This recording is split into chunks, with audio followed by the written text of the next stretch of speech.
Southern California, good afternoon, and welcome to another edition of the SoCal Supreme Sports Show. Today we have ourselves quite a show, as we have a lot to get into in the world of Southern California sports, such as the Lakers being on the brink of elimination. But at least they got a win over Denver, which, freaking finally. But I think this win might have come too little too late. And the Clippers are in a dogfight against the Dallas Mavericks.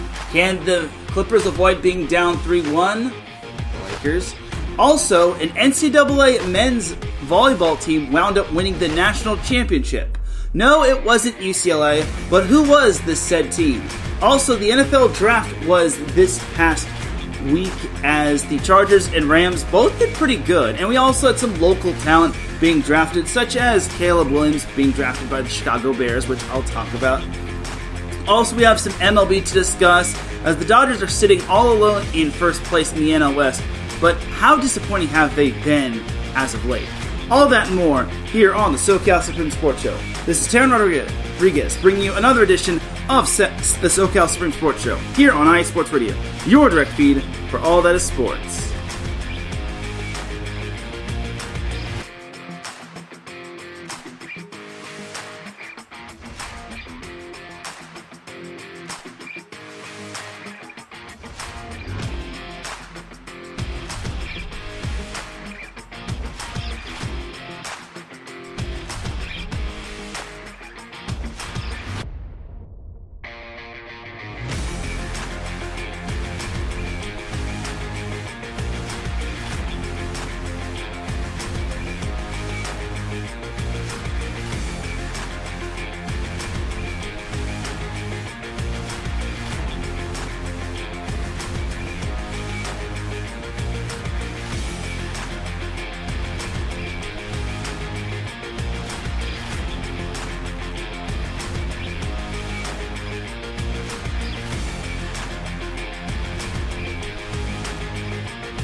And welcome one, welcome all to another edition of the SoCal Supreme Sports Show. Thank you all for joining me on this beautiful Sunday afternoon, Sunday morning, Sunday evening, Sunday wherever you are listening from. Either way, you've made your way to episode 178 of the SoCal Supreme Sports Show. And without any further delay, let us begin. But first and foremost, the SoCal Supreme Sports Show would not be live on Spreaker without iSports Radio providing the platform to go live. Please do follow iSports Radio on several different social media platforms such as X, formerly known as Twitter, Instagram, and TikTok, depending on how long it might stay on there. We also have a Facebook page. All you just have to do is type in the word IE, then sports, then radio in the search bar, like us, and then that's how you're able to follow us. And we also have a website, iesportsradio.com, for all of your latest sports news, our blog, our Hall of Fame, our Fans of the Month, our pages dedicated to each podcast, such as the SoCal Supreme Sports Show, our community forum, and our merchandise shop. For the last 9 years, iSports Radio has been bringing you amazing content ranging from interviewing legendary athletes, coaches, and other authorized media personnel to building tailor-made shows dedicated to all major sports teams around the country. Thank you to everyone for all of your support and for making iSports Radio your direct feed for all that sports. A huge shout out to our sponsors. First sponsor is Planet Jerky Premium Brisket Beef Jerky. Planet Jerky is the official jerky of the 2022 California League champion Lake Elsinore Storm, the single-A affiliate of the San Diego Padres. This all-brisket jerky has gluten-free options, contains no MSG, no sodium nitrate, it's low in sugar, and high in protein. This is some of the best jerky you can get your hands on, and all you have to do is visit planetjerky.net and place your order. In addition, prices are slashed for the time being, and if you buy an order's worth of $50 or more, you will get it shipped for free! Once again, a huge shout out to our sponsor, Planet Jerky Premium Brisket Beef Jerky, the jerky that's on a whole other planet.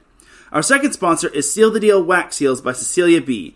You just finished your very own wedding or baby shower invitations and you're looking for that extra special touch. Maybe you just wrote a letter to a friend or relative and you want to add their smile when they receive it.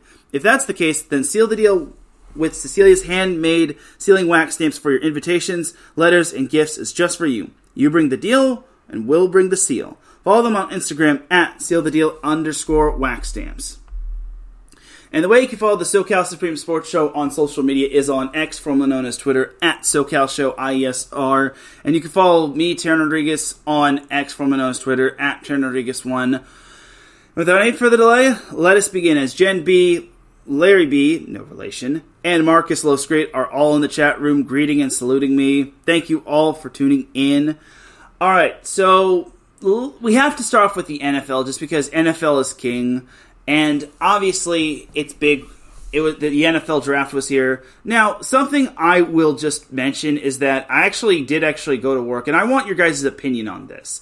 The assistant store director that I work with, he and I were talking sports while I was on my break, and he said that the NFL draft is not the NFL playing. Like, he wants to see games going on, or college football. So, I want to know from y'all, is the NFL draft considered, like, NFL game-worthy or NFL, like, newsworthy? Because I know the draft isn't, like, it's not like actual games are being played, but is it, like, big-time NFL worthiness, or is it just something that'll get us through to eventually the schedule release, and then to training camp, and then to NFL preseason, leading up to the regular season? And Ralph Clace also pops into the chat room. He says, "Good evening, have a great show." Thank you, Ralph.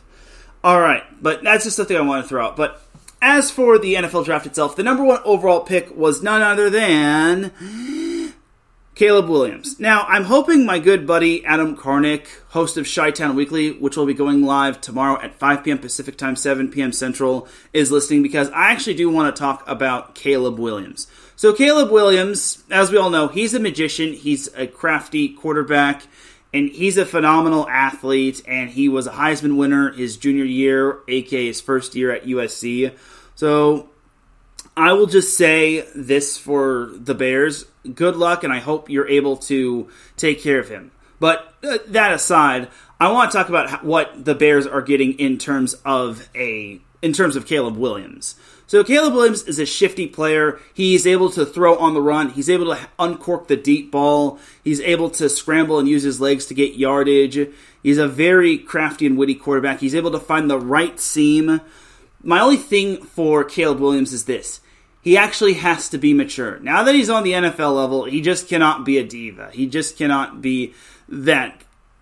I don't know how to compare a quarterback to a certain diva, but he just can't be the Antonio Brown of quarterbacks. But I'm confident that Caleb Williams will eventually get the Chicago Bears where they need to. I'm not going to say he's going to be a bust, but if he doesn't mind his P's and Q's, or cross his T's and dot his I's, he is going to get chewed up and spit right out in terms of the NFL, just because the NFL is a whole different beast than being at the college level. So the only thing that I have to worry about if I'm a Bears fan is the maturity of Caleb Williams.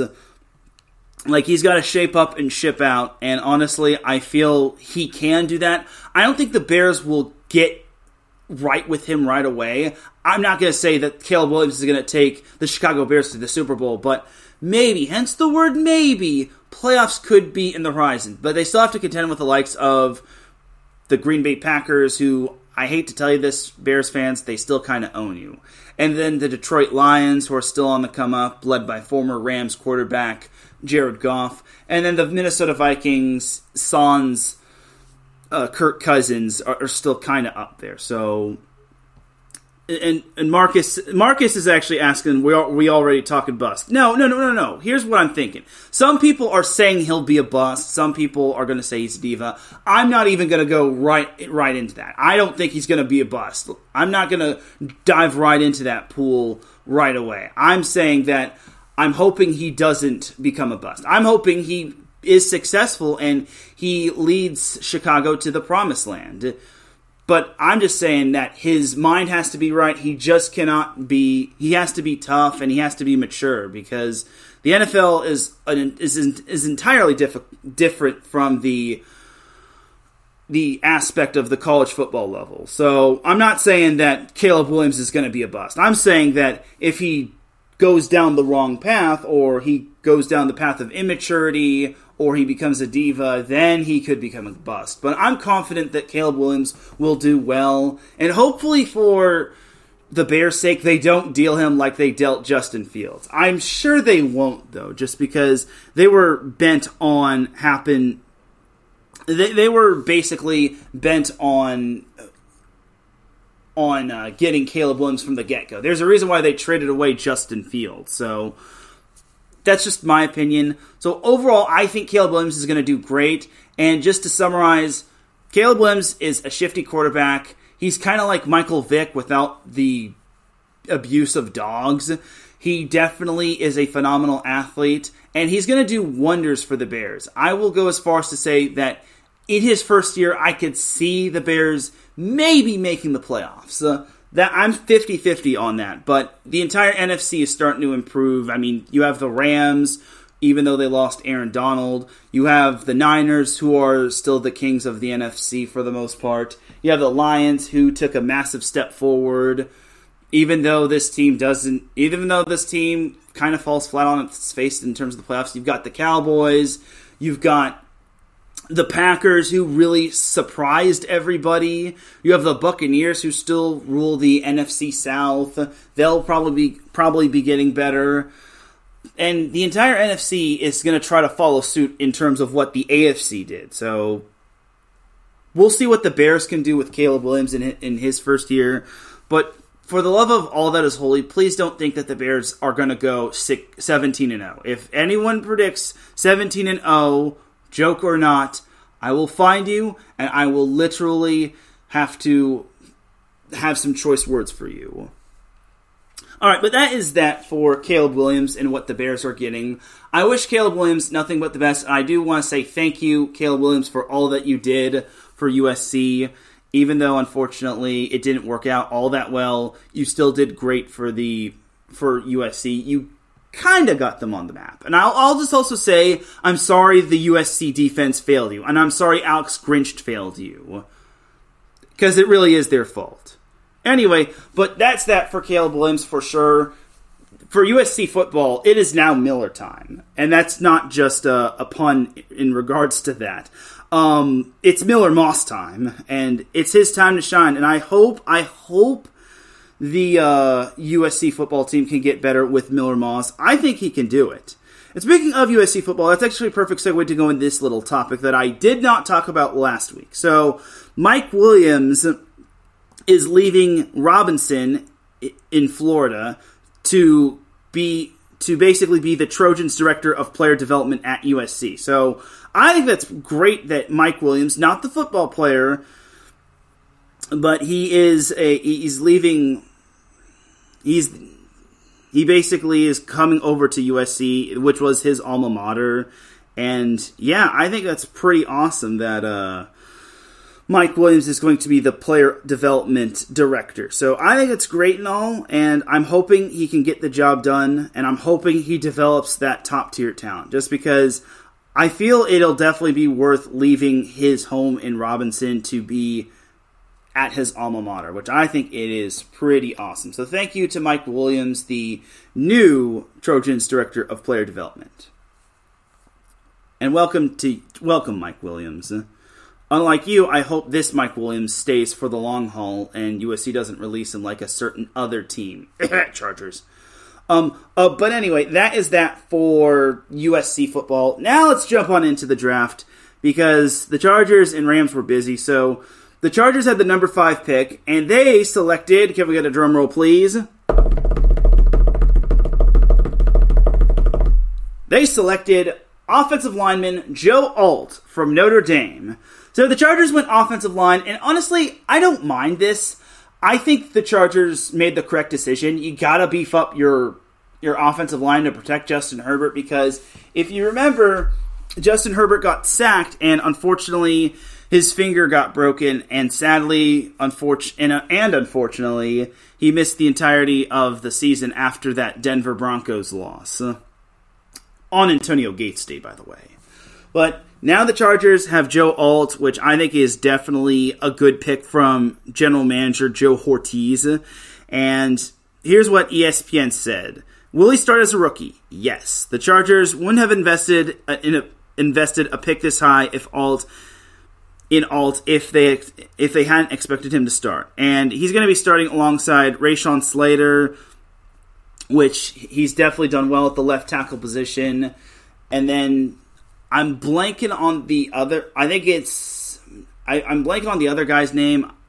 He's from Boston College, as well as the Jamari Salyer. But honestly, Joe Alt is going to do wonders for the Chargers' offensive line. And thank the heavens that Chargers have beefed up their offensive line. So, and here's the thing about Justin Herbert. He was sacked or pressured 828 times, and he has been pressured 828 times ever since he got drafted in 2020. And that's the second most in the NFL during that time. So the Chargers really need to address the offensive line and get the best in that position. So I'm very happy the Chargers definitely drafted him, and I hope he can continue. I hope the Chargers can continue to protect Justin Herbert. Mike Pat says, "Have a great show, sir. Do be sure to talk about the LA Rams." So, yeah, I'll be getting to the Rams momentarily. Ralph also says, "Teran, did you happen to see Harbaugh sing the Michigan fight song in the Chargers draft room? Your thoughts?" I thought it was a little out of line, being it was the Chargers draft room and not in the Chargers draft.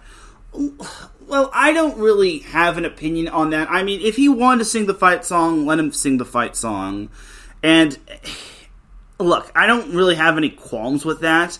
I think it's fine that he sang the fight song. Now, if there was like an Ohio State fan, or if they were drafting Marvin Harrison Jr., I could totally see that being a little out of pocket. But honestly, let him sing his alma mater's fight song.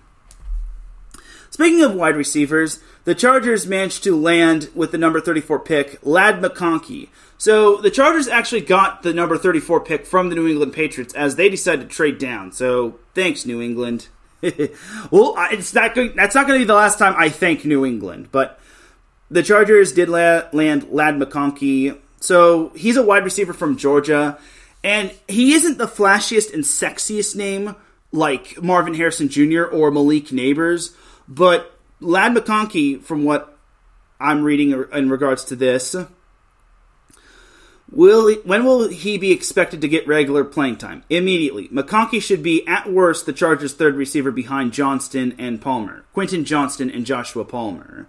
There could be a scenario, however, where McConkey becomes a regular starter early next season. Because you have to remember, Quentin Johnston, last year's first-round pick, heavily struggled. And then Palmer also battled knee injury, even though he's a speedy receiver.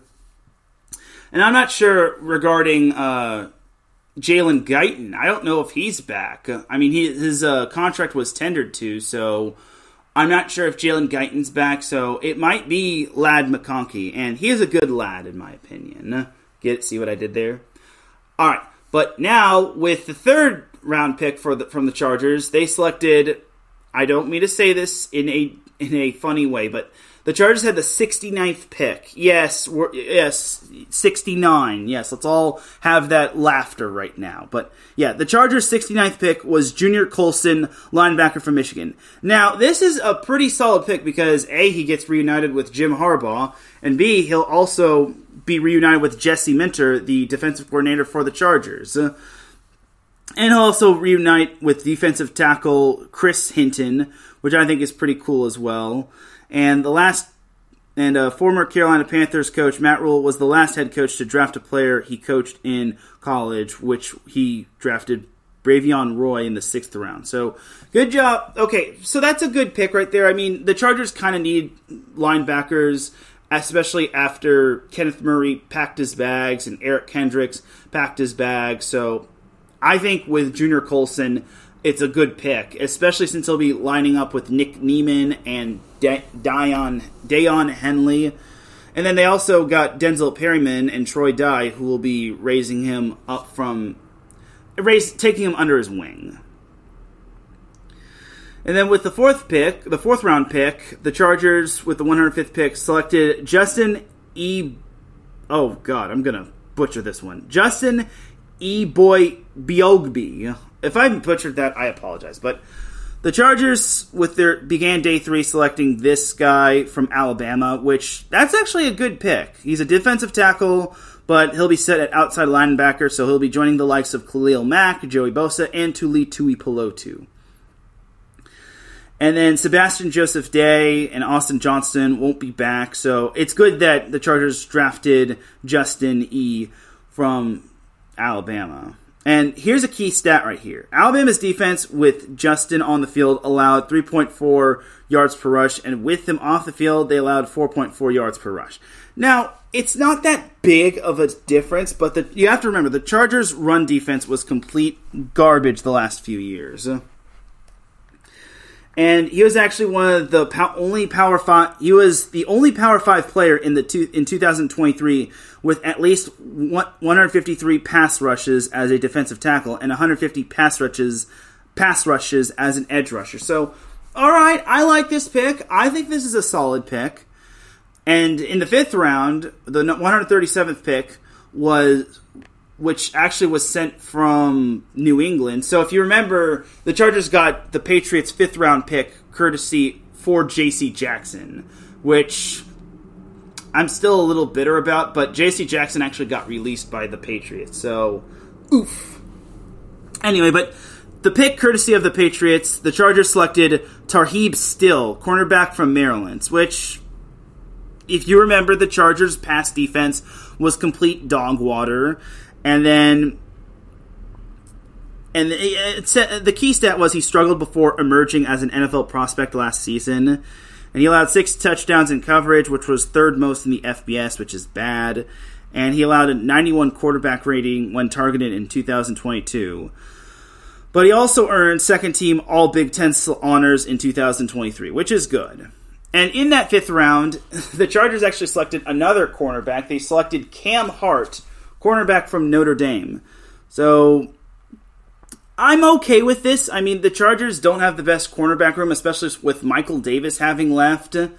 So, and then obviously the J.C. Jackson trade went up in smoke. So the Chargers' cornerback room is going to be young. But will it suck? It shouldn't. With Asante Samuel leading the way, and with Jasir Taylor also back, they'll take those rookies under their wings, and hopefully they'll all get better. Then in the 6th round, the 181st pick, the Chargers selected running back Kimani Vidal. So he will join the running back room of J.K. Dobbins and Gus Edwards, who were signed from free agency from the Baltimore Ravens. So, Kimani Vidal,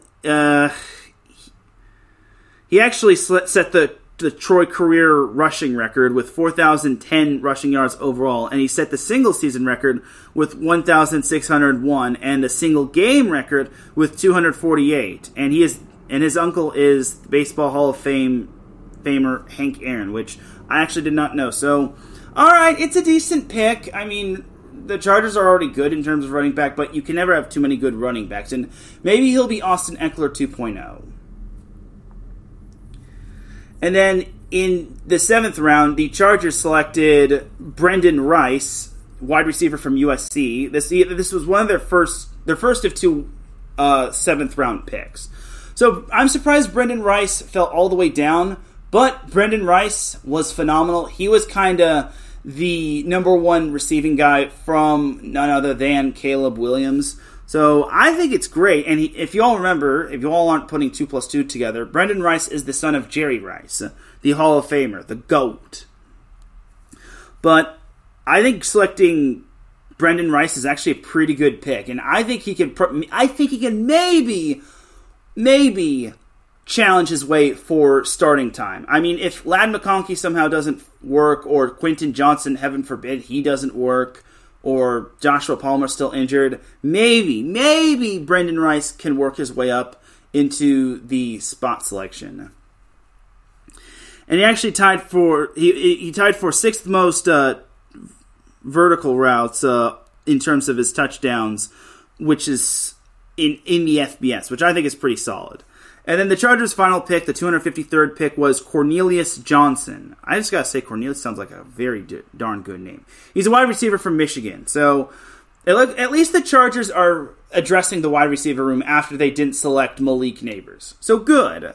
So, and he has familiarity with Jim Harbaugh, Jim Harbaugh, and honestly, I think it's solid. And he actually had 119 receptions since the start of 2021, which is actually sixth most in the Big Ten, and he played 84% of his snaps over the last 3 seasons coming lined up outside. So I think this is pretty solid, and we'll have to see where he goes. I want to say Johnson, Rice, or McConkey might be playing the punt return, might be playing punt returner as well, but they have Darius Davis to do that. But all in all, for the Chargers, I think it was a solid draft. I think they actually did pretty darn good in this draft.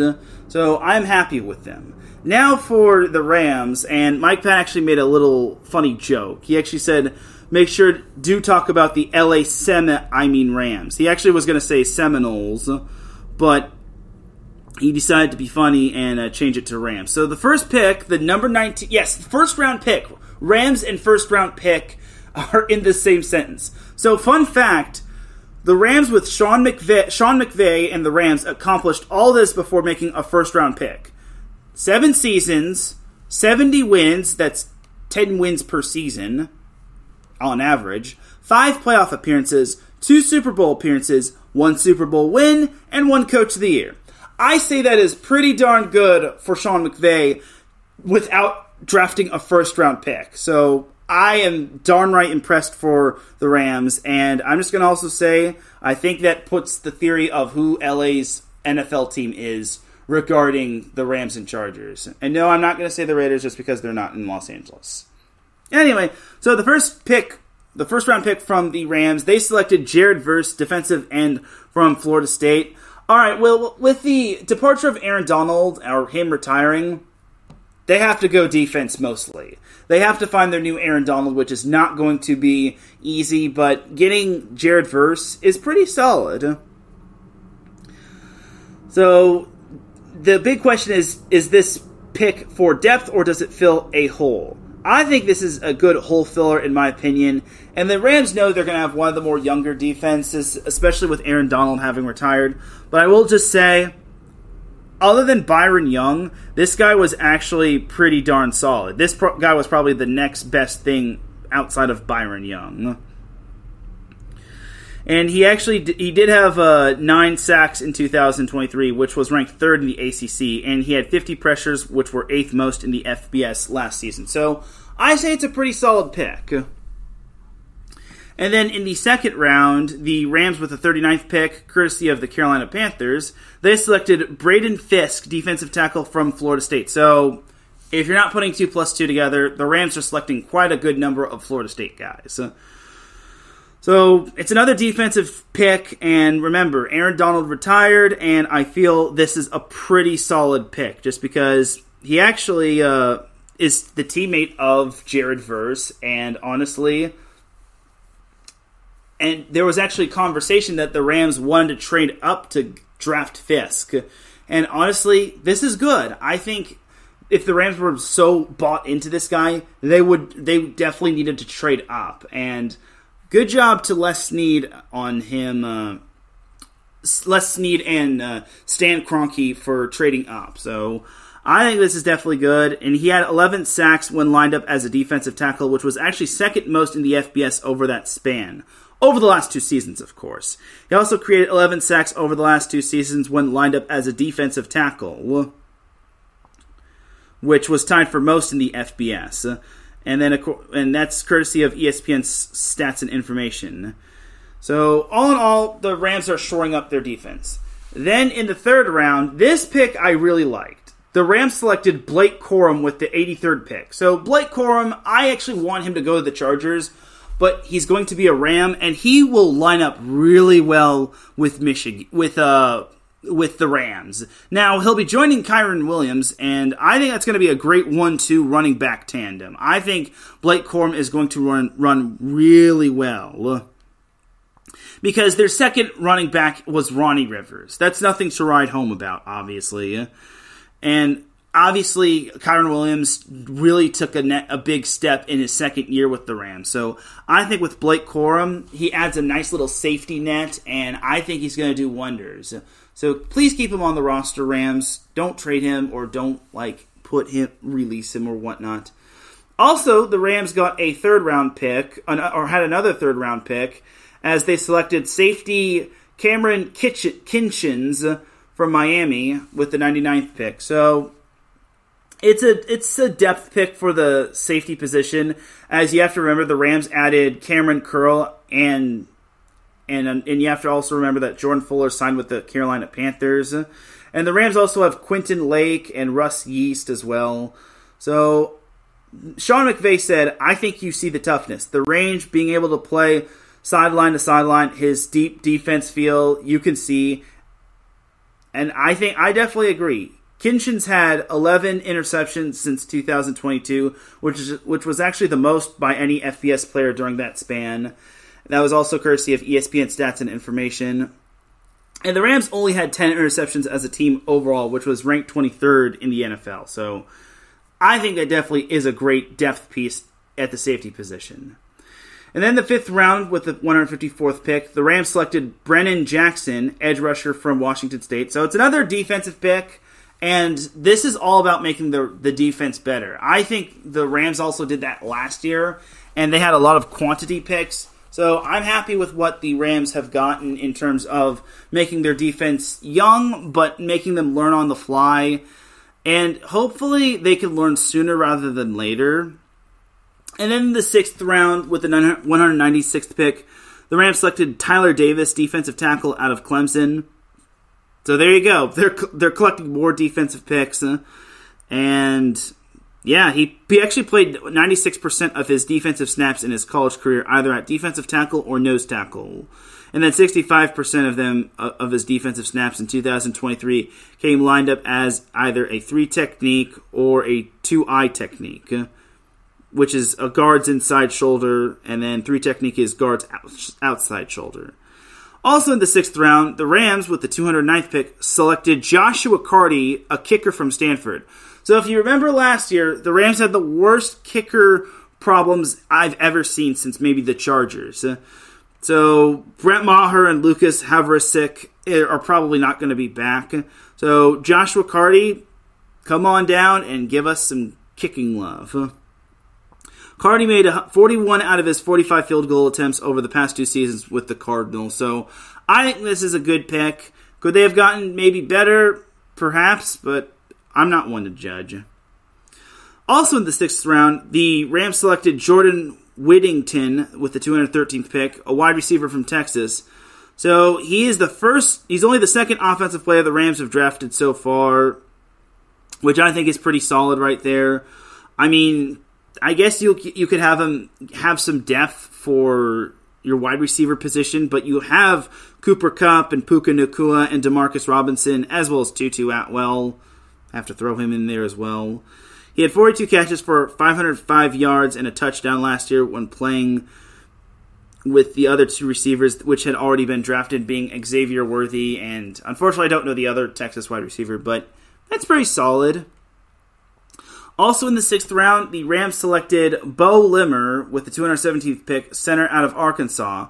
So offensive line was kind of a need for the Rams, especially since with players having left for free agency or just being released altogether. So I think it's pretty solid getting Bo Limmer. And then the last pick for the Los Angeles Rams was offensive guard KT Levison from Kansas State. He was picked with the final pick that the Rams had in the 7th round. So overall, I think it's a solid pick. He says Leviston has a big, powerful drive blocker, or is a big, powerful drive blocker who plays with a wide base, and he moves defenders off the ball and blocks to the whistle. So right off the bat, I already like this guy, and I hope that he can do big things for the Rams going forward. So I will just say, all in all, I can't really complain too much about this draft. I think this was a solid draft for both the Rams and the Chargers. Hopefully they could build off it, but time will tell. All right, but that is going to do it for the NFL portion of the show. I just can't wait to see what the Rams and Chargers can do. I think the Rams took a massive step forward from last year. Some had the Rams not making the playoffs. Some had them finishing dead last in the division. And for me, I had the Rams making the playoffs just because even though it looked a little doomy and gloomy at first, they actually played really well to their competition. And yes, they even won the meaningless game that was the Niners game, which helped them get that 6th seed. But I'm just going to say this again, and I'm going to say this 100% adamantly. The Rams matched up better against the Lions than they did against the Cowboys. All right, but that is that for the NFL portion of the show. So jumping on over to the NBA. So this game actually was happening while I was doing the whole NFL draft segment and before the show went on. The Lakers and the Clippers and the Mavericks were facing one another. Game 4 of the series, where the Clippers wound up winning 116-111. Now that's good because their previous 2 games were absolute duds. The Clippers wound up losing both games, as this past Friday they lost to the Mavericks 101-90 in Dallas, and then last Tuesday they lost to the Mavericks 96-93. This past Tuesday. And then last Sunday they beat I already talked about that. So it's 2-2, meaning it's a best 2 out of 3 series now. Next game is in Los Angeles on Wednesday. I think the Clippers definitely have a good shot. But again, it wouldn't shock me if the Mavericks were able to come back and win this whole series. Because I'm going to be honest, the Clippers were up by as many as 31. They allowed the Mavericks to get that close to knocking them off. They even allowed Kyrie Irving to have a 40-burger. But thankfully, Paul George and James Harden both had to be Superman. And unfortunately, Kawhi Leonard did not play. So that was also a thing. But Paul George and James Harden both having 33 points is very, very good. And Kawhi Leonard actually did play in Game 3. So he's getting some sort of load management, which I guess is pretty good. And he also played in Game 2. So he didn't play in Game 1, but he played in Games 2 and 3, and then he didn't play in Game 4. So I imagine he'll play in Game 5, but it just means that everyone else on the Clippers has to step up, like James Harden, Paul George, Russell Westbrook, Bones Highland, Ivica Zubac, Terrence Mann. The list goes on and on. So I think the Clippers are definitely... Marcus Losgrait said it best. Playoff P finally shows up, and thank you. That definitely is he hit the bullseye right there. Marcus hit the bullseye right there. Playoff P, even though I don't think he should be naming himself that, because you don't get named that. You can't nickname yourself that. You just can't nickname yourself that, according to my brother. But Playoff P or Playoff Paul George finally showed up, and he led the Clippers to the victory. So Game 5, it's going to be big right there. And the next 3 games, Game 7 if necessary, are going to be every other day starting on Wednesday. So Wednesday, it's going to be at the Clippers. Friday, it's going to be in Dallas. And then next Sunday, if a Game 7 is necessary, that will be in the Crypto.com arena, where it'll be winner take all, loser won't recall. So here's hoping the Clippers can keep their consistency. If they do manage to win, then they will most likely draw the Oklahoma City Thunder, who are up 3-0 against the New Orleans Pelicans, or as the Pels, as y'all like to call it. But we can't look that far down the rabbit hole, as the Clippers have to get their series done against the Mavericks. Here's hoping that they can. Now for the Lakers, which I really dread having to talk about the Lakers, but the Lakers, well, they did get a win yesterday. They finally beat the Denver Nuggets 119-108. But let me just tell you, the rest of their games have not gone their way. So obviously Saturday we saw that the Nuggets beat the Lakers 114-103. But the Monday game where the Nuggets and Lakers faced, oh gosh, I'm about to unload here. The Lakers, in the third quarter, they were up 20. I was looking at this game and I was just so filled with glee. I was like, yes, the Lakers are gonna finally win one. And more importantly, they were gonna steal one in Denver. Little did we know that the Lakers have had this whole tendency of going up early in the first half and building a nice lead, only to see Denver tear it down. the Lakers eventually lost that 20-point lead, and they eventually lost off of a buzzer beater. Like, what in God's green earth is this? I'm so angry. I was so miffed. It's like, how? You have to actually be pretty darn incompetent. Do you know it's very tough to be that incompetent and to lose a lead than it is to actually come back? Like, come on, dude. That's just sick and ridiculous. And then the Thursday game was no better as the Lakers built another double-digit lead, only to see the Nuggets just come back, cut the deficit down to 4. Eventually, the Lakers led it by 4 at halftime, and then the Nuggets just suddenly kept it going. And unfortunately for the Lakers, they went straight up cold from downtown. I think they only made like 5 or 7 threes. This is me not looking at the box score, and yeah, that's how Game 3 ended. So the Lakers are very fortunate to be alive in this series. Tomorrow, they are heading down to the Rocky Mountains to take on those Denver Nuggets.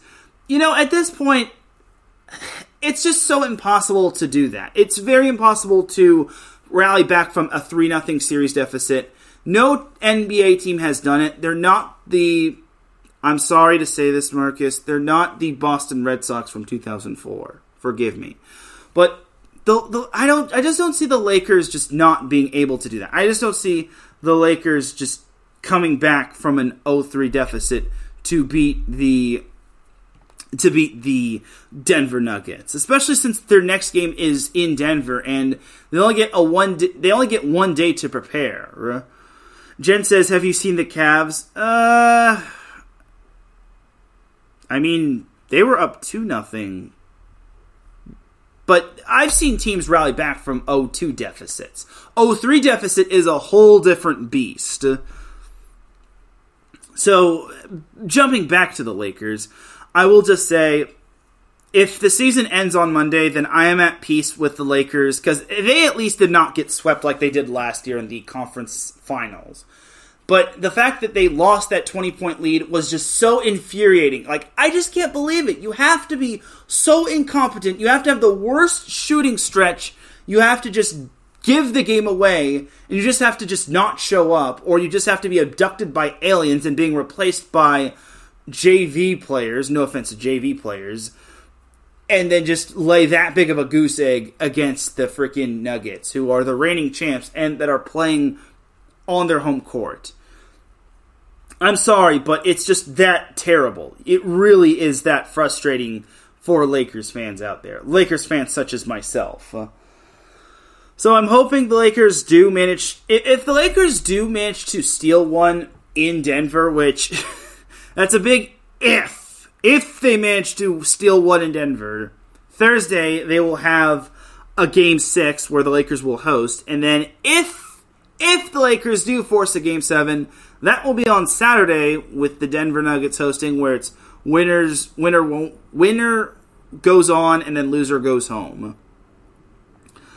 And Jen B says, and now it's 2-2, and they blew a double-digit lead and only scored 10 points in the third quarter. I didn't even know the the Cavs aren't playing. So okay, so the Cavs see.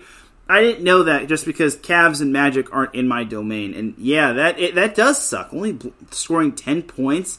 Yeah, 37-10. I'm just now looking at the box score of the Cavs Magic game. Oh God. Yeah, you had to have been really, really off your game in the second half to allow yourself to get outscored by 27. So, whew.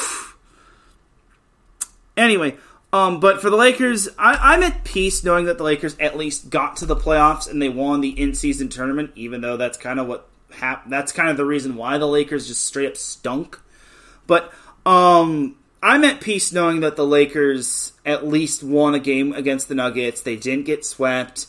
They won the in-season tournament. They made the play-in and wound up winning on the road. And more importantly, the Lakers 100% wound up winning the Anthony Davis trade. I don't care what anyone says. They wound up winning a ring. The Pelicans, even though they're in the playoffs, they have not won squat diddly, even though I feel bad for Zion Williamson and how he's out. But Lakers have done more with the Anthony Davis trade than the Pelicans have There's nothing more to basically say in regards to that. Okay, so Adam Karnick popped into the chat room. He says, "Good evening. Sorry I'm late. I was teaching my daughter the finer points of grilling chicken." And Jen B says, "That's a necessary skill, Adam." And Marcus says, "Life lesson. She can use that for a lifetime." And Marcus says, nothing more tastier than grilled chicken. Thank you, Marcus. That is... And Adam, first and foremost, it is no big deal that you are late, but I will say you kind of missed the Caleb Williams part where I talked about it. So I'll have to give you the timestamp of where I talk about Caleb Williams so you can use it for your show. But Marcus, I will just say Marcus makes the best point ever. Nothing tastes better than grilled chicken. I'm just not a fried chicken fan. I think fried chicken kind of makes my stomach just... It doesn't sit well with my stomach. Like, if fried chicken is there and there's nothing else that piques my interest, I will have that. But grilled chicken, I'm for sure picking that over fried chicken. And I will just say, even though I work at a grocery store, my store actually makes some of the best darn grilled chicken out there. Yes, I work at a Pavilions, by the way. I don't work in the deli department, but I've had their grilled chicken, and it is just freaking good, especially with that glazed seasoning. Thanks, Marcus, for making me hungry and making me think about that. But anyway, Marcus does make a good point about that, and yeah, that is actually a good skill to have. I will hopefully use grilled chicken and learning how to continue to make that, because I did make grilled chicken one time. But anyway, I'm getting distracted here. Let's go back to the Southern California sports action. So yesterday, unfortunately for the LA Galaxy, they have done really well this season, but sadly they wound up falling flat on their face and losing to Austin in Austin 2-0. Long story short, this game was over by the 19th minute. Diego Rubio scored for Austin in the 7th minute, and then Hader Rafael O'Brien scored in the 19th minute. So the Galaxy just could not muster up anything. And it sucks because the Galaxy had the same number of shots on goal. They had more shot attempts than Austin did. They had possession, 59.3% to 40.7%. They had more corner kicks. It just, the ball did not want to go in the goal, and it just did not bounce the way of the LA Galaxy. So that is basically how the Galaxy lost. The good news is that the Galaxy are still in second place, and they're actually tied in points with Real Salt Lake, which, cool. I'm glad Real Salt Lake is tied with the Galaxy, even though I don't think they faced each other once this season. Yeah, they haven't faced each other, so I don't know how Real Salt Lake has this tiebreaker. Oh, goal differential. I'm stupid. So, yeah, goal differential falls in the category of Real Salt Lake, who has a goal differential of 8 compared to the Galaxy's 4. Alright, but back to the Galaxy. Their next match is next Sunday on Cinco de Mayo, when they hit the road to the Emerald City to take on the Seattle Sounders. I almost said Seattle Storm, but the Seattle Sounders is who they're facing. That's going to be a great little matchup right there. Seattle always seems to have a mini rivalry with the Galaxy, even though the Galaxy's true rival is LAFC, which that is perfect segue to go into LAFC's match this past week. So yesterday, being Saturday, LAFC managed to take down Portland 3-2. So the scoring got started in the 44th minute, where LAFC scored off of a own goal from the Portland Timbers. And then 4 minutes into extra time, LAFC scored courtesy of Timothy Tillman. So LAFC is now up 3-2. Unfortunately, they didn't get the memo to keep the lead, because in the 65th minute, Teran Rodriguez scored for Portland, and then 8 minutes after that, Santiago Moreno scored. So suddenly, LAFC's once 2-0 lead turned into a 2-2 tie. Then, here's the tipping point right here. The Portland Timbers, Diego Chara, got a red card, which left the Portland Timbers a man down. And eventually, 2 minutes into extra time in the second half, Dennis Bouanga, a.k.a. Captain America, he scored the go-ahead goal for LAFC, and that's how LAFC wound up winning 3-2. So there you have it right there. LAFC managed to win that one, even though it was a little bit closer than it needed to be. The LAFC dominated shots on goals, shot attempts, corner kicks, and that Portland goalie was super busy in the cage. So LAFC is back in action when they head down to Northern California, San Jose, to take on the San Jose Quakes, which have been having a devil of a time, let alone they are dead last in the Western Conference. So LAFC has to learn to not play down to their competition. And when they are up, they have to actually put their foot on the throat and just make sure that team ain't coming back. We ain't seeing no comebacks, that's for sure. And Adam Karnick says, for the record, my daughter still asked me to grill a hot dog for her. That's funny, Adam. And Patty Bax popped into the chat room. She said, have a great show, Teran. Well, thank you, Patty. I appreciate that. But that's going to do it for the MLS portion of the show. We'll talk a little bit of some NWSL, and then we'll head on over to a commercial break. So for the NWSL portion of this show, we had Wave FC and Angel City back in action, as Saturday, being yesterday, Wave FC took down Bay FC 2-1, which that's actually good. I'm glad, in case you don't know who Bay FC is, that is Northern California's team, which I think it's great that the NWSL is expanding. I'm happy to see that the NWSL is expanding, and they are they're from San Jose. So they're kind of the NWSL equivalent of the San Jose Quakes. But for Wave FC, they managed to win 2-1, which I thought was awesome. So Mackenzie Doniak scored the first goal for Wave FC in the 13th minute. Wave FC was up 1-0 going into halftime, and then 3 minutes into the second half, Asisat Ashawala scored for Bay FC, so suddenly it was 1-1. Then Jaden Shaw scored in the 78th minute for Wave FC, and that was how Wave FC was able to win 2-1. So a solid win at home, as Wave FC is back in action when they host Seattle, which I feel bad for Seattle. They have only won one match, and ever since they won that first match, they have wound up losing their last 5. And Seattle Reign FC, that's actually a new expansion team. So good job. So I'm glad the NWSL is growing. It's really cool, honestly. As for Angel City FC, they unfortunately did not have a good time against the Kansas City Current, as they wound up losing to the NWSL's best team 3-1. What is it with the freaking Kansas City sports being too good? Like, y'all got the freaking Chiefs. Leave all the other sports to dominating for the other teams. Anyway, it was looking good early on, as Angel City's Claire Emsley scored in the 34th minute, and Angel City was up 1-0 at halftime. But in the second half, Vanessa DiBernardo scored in the 54th minute to get the Current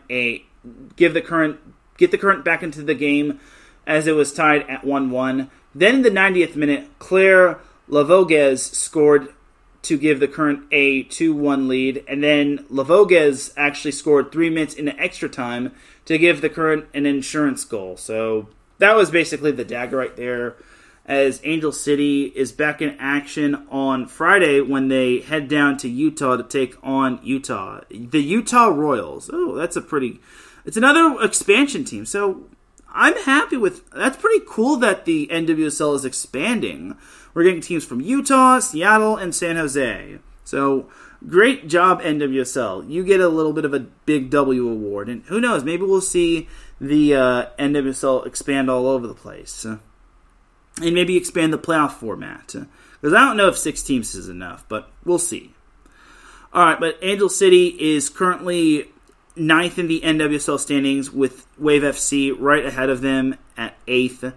But that's going to do it for the NWSL portion of the show. We'll take ourselves a quick little commercial break. When we come back, we will talk a little bit of motorsports. Yes, there was some motorsports that happened last weekend, and then that I actually did not really get to talk about, And then I'll also discuss a little MLB, some NHL, some big news regarding a USC football player, and the Dum Dum of the Week. So keep it locked here. You are listening to the SoCal Supreme Sports Show here on IE Sports Radio, your direct feed for all that sports. We'll be right back after this. What's up, sports fans? You're listening to IE Sports Radio, your direct feed for all that is sports. I'm your favorite West Coast Wisconsinite, Bernie Bango, and if you're a cheesehead, come listen to my show, Big Cheese Sports, where we road trip around America's Dairyland, previewing, reviewing, predicting, debating, and digging into all that is Wisconsin sports at the college and pro levels. Join me on IE Sports Radio, Sundays at 1 p.m. Central Standard. Bernie out.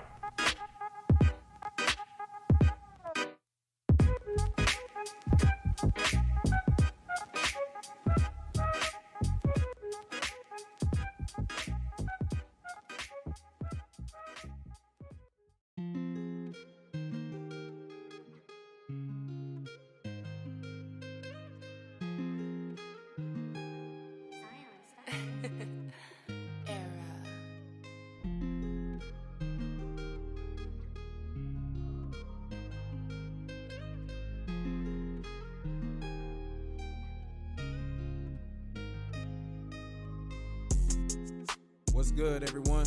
It's Drewski, the host of Heart of Texas Sports on IE Sports Radio, your direct feed for all that is sports. On this station, we cover everything in the Dallas-Fort Worth, Texas area. From we cover the Dallas Cowboys, the Dallas Stars, Dallas Mavericks, Dallas Wings, Texas Rangers, TCU, SMU, we cover it all right here every Wednesdays from 9 to 10 p.m. Central Time. Make sure you stay live with me on the Heart of Texas Sports on IE Sports Radio, your direct feed for all that is sports.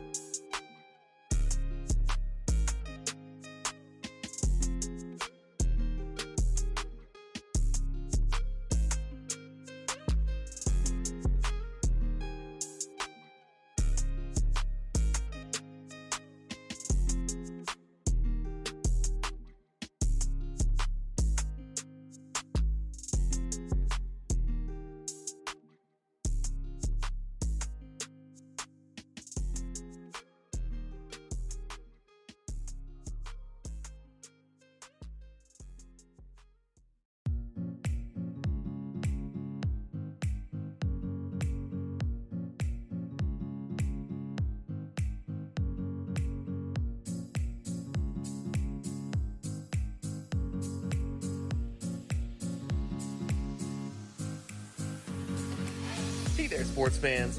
Are you looking for a sports show that maybe isn't 100% about sports? Then you might want to check out the Sports Couple Perspectives right here on IE Sports Radio, your direct feed for all that is sports. Most sports shows cover only scores and stats, and while we're not opposed to that, we dig a little deeper into sports issues and some of the hottest topics in athletics. In addition to sports, we take a journey through my neck of the woods, pop culture, with movie reviews of both sports and non-sports films. Speaking of pop culture, make sure to participate in our game nights, where we quiz each other on our specialties, and you, the listeners, can win IE Sports Radio apparel. We always have a great time learning more about each other's worlds, one show at a time. So join us each week on the Sports Couple Perspectives, right here on IE Sports Radio, your direct feed for all that is sports.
Hey sports fans, do you like wine? Well, we've got the show for you. This is Let's Wine About Sports, a show where we talk about wine and sports simultaneously.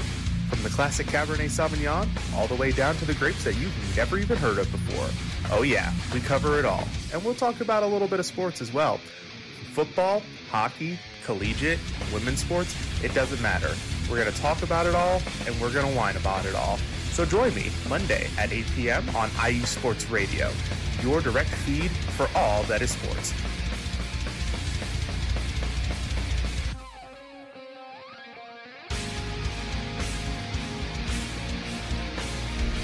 Back with segment number 2 of the SoCal Supreme Sports Show here on IE Sports Radio, your direct feed for all that sports. Definitely check out all of our amazing shows, as you never want to miss them. They're on several different streaming platforms such as Spreaker, Apple Podcasts, Google Podcasts, Spotify, iHeartRadio. The list goes on and on. But let's get back on into the second half of the show as Larry B says, Lakers suck. And he says it again, Lakers suck. And yes, I agree, Larry. I am so mad with the Lakers that I really just want to pull my hair out, and if I do that, I'm going to get myself a gigantic headache.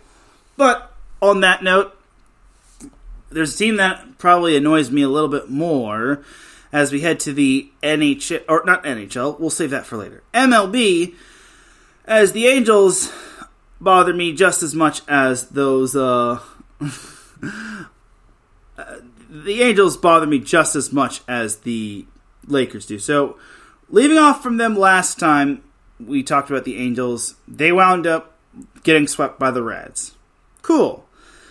They did take on the Orioles on Monday, Tuesday, and Wednesday, and I will just say, not even it went as expected. The Angels tried. They lost 4-2 on Monday. They beat the Orioles 7-4 on Tuesday, and then they just got edged out on Wednesday 6-5, which that's a kisser. But it is what it is. I almost said another word, but I probably shouldn't have. And now today they're on the verge of getting swept by the Minnesota Twins. So Friday they lost 5-3. Saturday they got whooped 16-5, and then currently, right now, they are down 11-5. Ugh, God, so much for the Angels looking somewhat promising. Yeah, they're slipping down the AL West standings, which is no surprise. So there you have it right there. Adam Clark says, Angel Hernandez bothers me more than any sports team not named Green Bay. Does that count? Probably not. But moving on to the Dodgers, I don't want to talk about the Angels no more just because they're getting their butts kicked, they're about to get swept, and this is just straight up sad. So the Dodgers, on the other hand, after they managed to beat the Mets, they actually swept the Washington Nationals like they should, as Tuesday they beat the Nationals 4-1. They beat the Nationals 11-2 on Wednesday, and then they edged the Nationals 2-1 on Thursday because they scored 2 runs, and apparently that was enough. So that was played in the nation's capital. So this weekend they managed to take on the Toronto Blue Jays, and they took 2 out of 3 as they took the first game 12-2 on Friday, and then Saturday they took the Jays down 4-2, and then today their 6-game winning streak came to an end as they lost 3-1. So Dodgers are back in action tomorrow, Tuesday, and Wednesday when they head down to the Cactus State to take on those Arizona Diamondbacks. And then Thursday they have off. Friday, Saturday, and Sunday they're back at the Ravine to take on those tough Atlanta Braves. That's going to be a good series, and hopefully for the Dodgers' sake they can actually come up big in that series. So I forgot to talk about what's next for the Los Angeles Angels of Anaheim, who are down 11-5 going into the final inning. So Monday, Tuesday, and Wednesday, the Angels will host the Philadelphia Phillies. Thursday, they have off before Friday, Saturday, and Sunday. They head down to the land to take on the Cleveland Guardians. So that's what's next for the Angels. Now looking at the San Diego Padres. So leaving off on the Padres, so last Sunday they took down the Toronto Blue Jays 6-3, which allowed them to take 2 out of the they only took 1 out of the 3. Then on Monday, Tuesday, and Wednesday, they went down to Colorado to take on the Rockies. They won 2 of 3 of that. As Monday, they wound up winning 3-1. Tuesday, they lost 7-4, and then Wednesday they managed to take the rubber match 5-2. Except on Thursday, there was a fourth game where the Rockies wound up winning 10-9. So it was a split in the series. As for the series against the Philadelphia Phillies, they got swept, which, oh boy, that's gotta suck. They lost on Friday 9-3. Saturday they lost 5-1, and then Sunday they lost 8-6, which that's pretty sucky if you ask me. So it's unfortunate for the Padres as they are back in action Monday, Tuesday, and Wednesday when they host the Cincinnati Reds. Thursday they have off before Friday, Saturday, and Sunday. They head down to the Cactus State to take on those Arizona Diamondbacks. So there you have it right there in regards to the Dodgers, Padres, and Angels. The Dodgers are probably the team of the 3 that looks somewhat decent. Notice the word somewhat. They're leading the NL West, but they're only 3.5 games ahead of the San Francisco Giants. The Padres are a full game behind the Giants, and then the Angels are 4.5 games back of Seattle, which is leading the AL West. Ugh, that's fun news. Thanks, Angels. And thanks, Rangers, for allowing the Mariners to have first place in the AL West. Now we're never going to hear the end of it from all the Mariners fans. But that's going to do it for the MLB portion of the show. Now let's discuss a little NHL. So, as the Oilers and the Kings will be taking on one another tonight at 7:30 on TBS. So, the first game, as we all know, this past Monday, the Kings managed to, unfortunately, lost to the Oilers 7-4. So, as if the SoCal teams losing didn't come enough as is, the Kings had to lose. And then Wednesday, the Kings were barely able to take down the Edmonton Oilers 5-4 in overtime. Now, the Kings should be thanking their lucky stars because they actually managed to nearly blow a 3-1 lead in terms of this game, as they were up 3-1 at the end of the first period, and then Edmonton scored 2 goals in the second period. Kings managed to score 1 in the third period to give them a 4-3 lead. Edmonton scored later on, about 2 minutes after that. And then Anze Kopitar was the hero for the Kings as they were able to take the second game. That was a huge win on the road. Unfortunately, it wasn't huge enough as the Oilers managed to take down the Kings in the Crypto.com arena 6-1, which, yikes. This game was over by the time the third period concluded, and that's saying something because they're down 3-0, which is the worst deficit to be in terms of the NHL. And then it didn't really get a whole lot better. Daughtry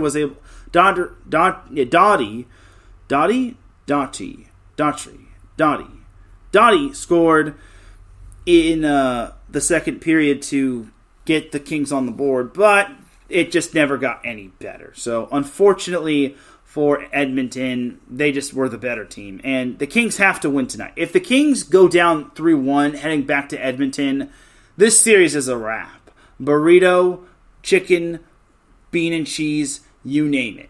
It's over. So the Kings have to defend home ice in this matchup. Otherwise, they can kiss their butts goodbye because I don't see the Kings winning in Edmonton on Wednesday. I mean, I know the Kings are notoriously known for comebacks, hence that 2012 Stanley Cup run, which... Well, I don't even think they came back. I think it was like 2014 when they came back from an 0-3 deficit against... Was it 0-3 deficit? I think it was an 0-3 deficit against the San Jose Sharks, and ever since, the San Jose Sharks have never been the same. But the Kings are known for making great comebacks, so, yeah. We'll see what happens with the Kings. I just don't know if they have it in them. I mean, this was probably the better matchup of the two, because if they get paired up with probably anyone else, like, say, Vancouver, it's probably over. It's over. it's a wrap, ladies and gentlemen. So, anyway, that's basically going to do it for the Kings portion of the show. I mean, this is probably the biggest game for them, because at least if they're down 2-2, they just got to steal one on the road. And then they got to defend their home ice, and then, heck, if they win in Game 7, if it goes Game 7, I like the Kings' chances, just because the Kings are known for being the Game 7, I wouldn't say Game 7 gods, but the Game 7 goons.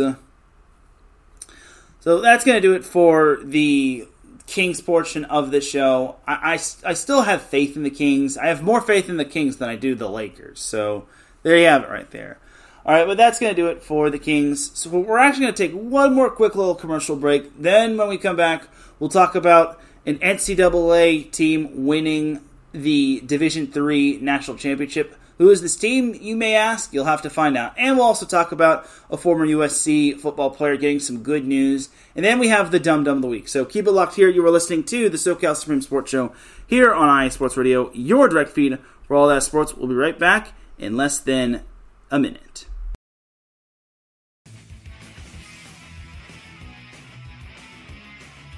Hello, everyone. My name is Daryl Kinsey Jr., and I'm welcoming you to take another lap with the fastest show on IE Sports Radio. Yes, this is the Extra Mile with me and my co-hosts Christopher Lehman and Michael Ward. We talk everything racing from NASCAR to IndyCar to Formula One to limited hydroplanes, endurance racing, the NHRA, and more. So come join us for an hour of great racing talk and a lot of fun as well on the Extra Mile, Thursdays at 8 p.m. only on IE Sports Radio, your direct feed for all that is sports. And welcome back to the SoCal Supreme Sports Show here on IE Sports Radio, your direct feed for all that is sports. Yes, definitely check out the Extra Mile as well, albeit it is on hiatus just because Daryl Kinsey Jr. had moved. So I do hope that he's able to get everything situated and then we can get the Extra Mile back on the air. But let us continue on. So I actually forgot that there was actually some, I think it was Formula One, if not IndyCar.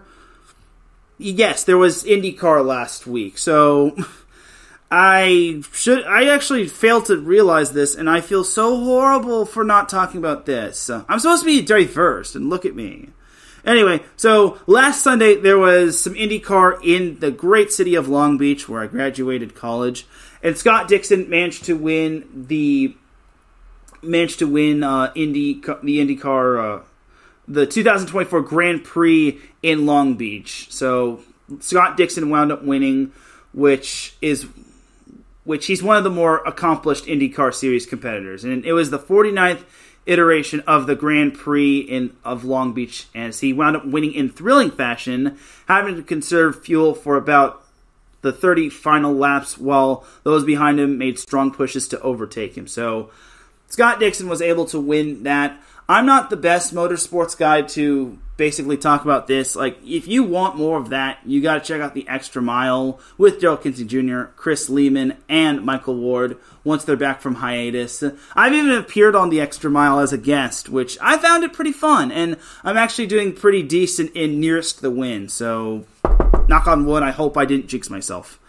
But that's going to basically do it for the IndyCar portion of the show. I know it was a brief synopsis, but I don't want to go too in-depth on that just because, Scott Dixon, if you know IndyCar, Scott Dixon is one of the granddaddies regarding that. Him and Alex Palou, if I'm pronouncing that correctly. And I think Scott McLaughlin is one of them as well.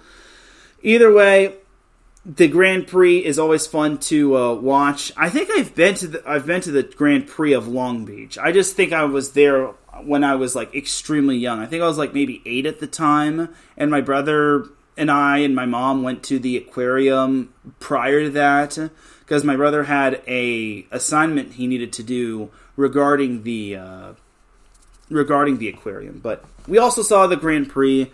But that was, like, way long ago. That was, like, 23 years ago for me. Approximately. Anyway, but that's that for the IndyCar portion of the show. That's a little bit of a story time with Teran. So let's talk about some men's volleyball. So I was going to save this. I'm going to save more of this tomorrow for Set Point. And just as a programming note, I'm going to be live at 3:30 p.m. Pacific time because I actually have a banquet I need to attend to at 6. So fair warning for all you Set Point fans out there. But California Lutheran, or Cal Lutheran, wound up winning the NCAA Division III Men's Volleyball Championship as they swept Vassar. So the reason why that is special is because that was actually Cal Lutheran's first ever appearance in the NCAA Men's Volleyball Tournament. And they made the most of it because that was their first national championship appearance, as well as Vassar's. And Vassar is a college in New York. Just got to throw that out there. But the Kingsmen swept Vassar 25-22, 25-23, and 25-23. Vassar unfortunately hit it wide, and that was how the Kingsmen wound up defeating the Brewers. Yes, that is the actual mascot name of Vassar. But all in all, it was a great win. I actually got to see the match in its entirety on NCAA.com, which I understand if ESPN didn't want to nationally televise that, but still, I think most of the volleyball needs to be televised. But I've already went on that rant last week, and I've already went on that rant regarding that on Set Point, so I'll talk more about the match tomorrow. But Cal Lutheran is your 2024 NCAA Division III national champion. Congratulations to the Kingsmen. They've brought home another NCAA championship to Thousand Oaks. And I just gotta say, and I'm gonna say this on the record, Southern California is the hotbed for winning championships in volleyball. Maybe not NCAA women's volleyball, but in NCAA men's volleyball or national collegiate, NCAA Division III, NCAA Beach, the NVA, you name it. So there you have it right there. I'm going to talk more volleyball tomorrow on Set Point. You definitely will not want to miss it. I'm going to be promoting that all over the place. All right, but that's going to do it for the NCAA volleyball portion of the show. So the big news that happened, I think it was on Wednesday or Thursday, was this tremendous news. And I thought this news was fake at first, but I saw this news and I was just flabbergasted. Reggie Bush, good old Reggie Bush, wound up getting his Heisman Trophy back. He got his Heisman Trophy reinstated, and the NCAA said, you know what, Reggie Bush, you get the Heisman Trophy back. I'm so happy. When I woke up to that news, I'm like, no way. And I thought this wasn't real at first. I'm like, the NCAA actually gave Reggie Bush his Heisman back. And now they're trying to reinstate all of Reggie Bush's records. And thank goodness that Reggie Bush got his Heisman back. And honestly, I'm just so happy that he got his Heisman, and he deserved it. If Reggie Bush, if NIL was different from, or if NIL was back in Reggie Bush's day, he wouldn't have even been in a lick of trouble. Unfortunately, NIL was not available back to him back in the day, and I don't want to go further into what happened and how his title got stripped, but Reggie Bush's Heisman is back. His records are eventually going to get reinstated, and honestly, thank you, NCAA. I know I gave you the middle finger, and I gave you Dum Dum of the Week, and I know I gave you Dum Dum of the Week multiple times, but I just want to say thank you for giving Reggie Bush's Heisman back. Sincerely, all USC fans. Now make sure it stays that way. No more stripping people of their Heisman because of NIL that wasn't existing back in the day. Alright, but that is that for that little bit of news. I'm just going to say thank the frick goodness that he got his Heisman back. But that's going to do it for the NFL, or for the Reggie Bush portion of the show. Yes, I decided to give Reggie Bush his own thing just because he earned it. Just like he earned that Heisman, and he earned all those broken records. I don't care what anyone says. Anyone else that says differently, you can go shut the heck up. Anyway, but now that we've basically gotten everything else out of the way, it's time we give out the Dumb Dumb of the Week. So the Dumb Dumb of the Week goes out to any person or organization that does anything dumb. Nobody is safe from this award, not even myself. And we have to turn it back to the NFL. So if you all know the Atlanta Falcons, those poor Atlanta Falcons are doing their best to try to become relevant, especially in the NFC South, where it's anyone's division. So if you remember, they actually signed Kirk Cousins, which I think is a pretty good signing, so long as he stays healthy. They threw him all that money, even though the dude is coming off of a torn Achilles. But unfortunately, the Atlanta Falcons did what I never, ever, ever thought they would do. The Atlanta Falcons decided to draft a quarterback with their number 8 pick. I'm not kidding you. The Atlanta Falcons drafted a quarterback, Michael Penix Jr., after they signed Kirk Cousins to that deal after he came off of a torn Achilles. Falcons, what the actual heck? You gotta be some kind of stupid to do that.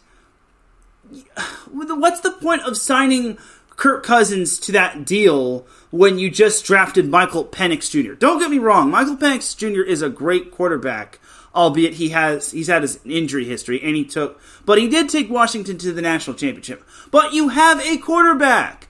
You went from 5 steps forward to 20 steps back. I hope you're happy with this decision. You could have gotten a whole lot more value. You could have gotten an offensive lineman. You could have gotten a wide receiver. Heck, you could have even gotten Brock Bowers. But I will just say, this might have been the most questionable decision since the New York Giants drafted Daniel Jones. I don't know if this is a good idea. I think it's pretty silly because they threw quite a bit of money at Kirk Cousins only to draft another quarterback. But this is the Atlanta Falcons we're talking about. Unfortunately, those poor Falcons just haven't been the same ever since 28-3. And unfortunately, I have to give them the Dum Dum of the Week because, well, for starters, you drafted a quarterback. And second of all, you threw quite a bit of money at Kirk Cousins. Now, if you only signed him to a 1-year deal, I could understand that. But you basically just wasted that top 10 pick, and you also just threw quite a bit of money at a quarterback who's in his 30s and is coming off of a torn Achilles. So, Atlanta Falcons, I'm disappointed in you. You have to take the Dum Dum of the Week. There's no shame in it. Because if Michael Penix does develop into a great quarterback, or for some weird reason Kirk Cousins manages to win the starting spot, and the Falcons maybe somehow win the Super Bowl, then I will take this back and I'll give myself Dum Dum of the Week. But for now, you're Dum Dum of the Week. You threw money at a quarterback who is coming off of a torn Achilles, and then you decide to waste your top 10 pick and then draft Michael Penix Jr. So you got to take the Dum Dum of the Week, Atlanta Falcons. So dumb. You are really dumb. For real.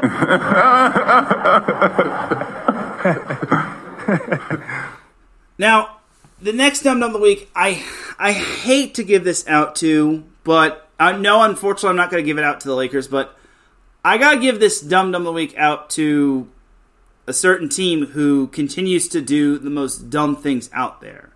So, this past week, the Denver Broncos managed to make a trade. They managed to acquire 2nd overall pick, Zach Wilson, and a 7th round pick from those Jets in exchange for this year's 6th round pick, which was the 203rd pick. Okay, so this is already a problem right here. That's already a no-no by itself. You drafted Zach Wilson, which the dude basically straight up belly flopped in frickin' New York. But that's not where it stops there. Those Denver Broncos, with their first pick in the NFL draft, the 12th pick, they decided to draft Bo Nix. So they decided to trade for a quarterback, and they drafted another quarterback. I don't get it. I don't get it, Denver. Why go after Zach Wilson? I get it. They only traded away a 6th-round pick, and they got a 7th-round pick. However, Zach Wilson, you couldn't have gotten a little bit more value than that. Getting Jimmy G would have probably been better, or Carson Wentz. But you got Zach Wilson? This isn't... Now, if they had gotten the number 2 overall pick, I would have been more impressed with Denver. But they literally got Zach Wilson for practically nothing. They traded away a 6th-round pick, and they just got a 7th, and then it was basically for nothing. I will admit Denver maybe had a decent draft, but this doesn't make sense. And they just drafted Bo Nix. They could have just signed a quarterback for very, very, very cheap. They could have just signed a backup quarterback, or don't they have the former Patriots quarterback whose name I'm blanking on? But either way, I'm just going to say the Broncos keep doing stupid things. And the more stupid things they keep doing, the more they're going to be on Dum Dum of the Week. I'm sorry, but this is just so baffling in my opinion. I just don't understand why the Broncos keep getting in their own way. Now, maybe Bo Nix will lead them to the promised land. And I understand drafting Bo Nix. That's totally understandable, because I could see them drafting a quarterback. But you really had to trade away a 6th-round pick just to get a 7th and Zach Wilson? Like, just sign a freaking backup quarterback. There's plenty backup quarterbacks remaining. Like, come on now. You gotta use your brain, Denver. You don't need to trade away draft picks, especially since 7th rounders are pretty much just take Hingle McCringleberry or Quattro. Like, come on, Broncos. Maybe I'm just overreacting because I am a Chargers fan, but my goodness, that is such a silly pick. I mean, the pick isn't bad, but getting Zach Wilson for practically... 6th-round picks are no better than 7th-round picks, but still, where's the logic in that? You could just sign a backup quarterback for cheap. And I'm just still baffled, because I still think the Broncos had that one guy from the New England Patriots. It's not Jimmy Garoppolo, but it's the guy that started after Russell Wilson was benched and was about to get released. Speaking of which, I still think the Broncos lost the Russell Wilson trade, but the Broncos are losing more than just the Russell Wilson trade. They're losing picks and value regarding this whole Zach Wilson thing. So I just can't believe what I'm seeing with the Broncos. I feel the Broncos just can't get out of their own way. I mean, if it weren't for the Chargers just being injury-riddled all over the place, Broncos probably would have finished dead last in the division. But because the Broncos had a chance to make the playoffs. I should also throw that in there as well. So the Broncos just still can't get out of their own dang way. Ever since, it's like they sold their soul to win the Super Bowl. I'm sorry, but that is the truth. But regardless, Broncos are Dum Dum of the Week to an extent because they traded for Zach Wilson. They could have just signed someone cheap, but unfortunately, they just don't have the logic. So maybe they just want to go... They just want to just get someone on the fly, and then they just said F that 6th-round pick and get a 7th. But regardless, Broncos are Dum Dum of the Week. You are so dumb. You are really dumb. For real.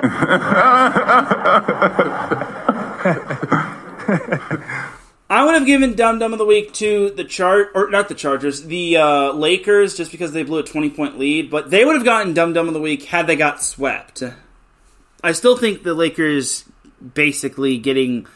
I still think maybe I could have given them... They get the mini Dum Dum of the Week. And I guess Dum Dum of the Week honorable mention goes to the Raiders for drafting Brock Bowers when they already have Michael Mayer, but maybe they could use a 2 tight end format in terms of their scheme. But the fact that Brock Bowers actually fell down to the Raiders' lap is still baffling. But what do I know? I actually had...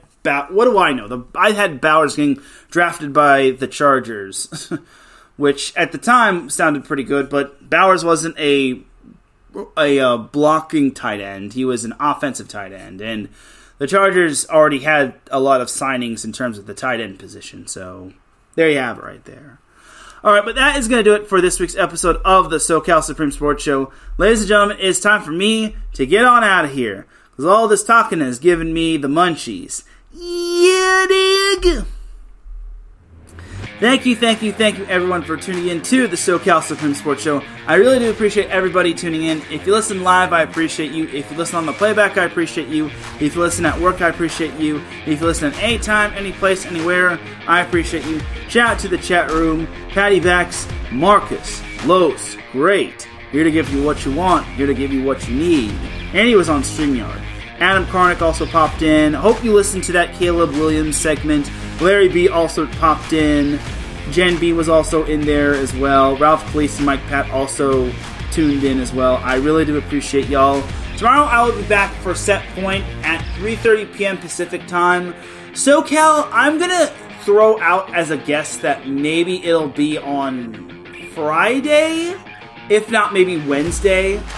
Because Sunday is out of the question due to me doing NVA stuff. And then I can't do it Saturday because that's the national championship of the men's volleyball tournament of Division 1-2.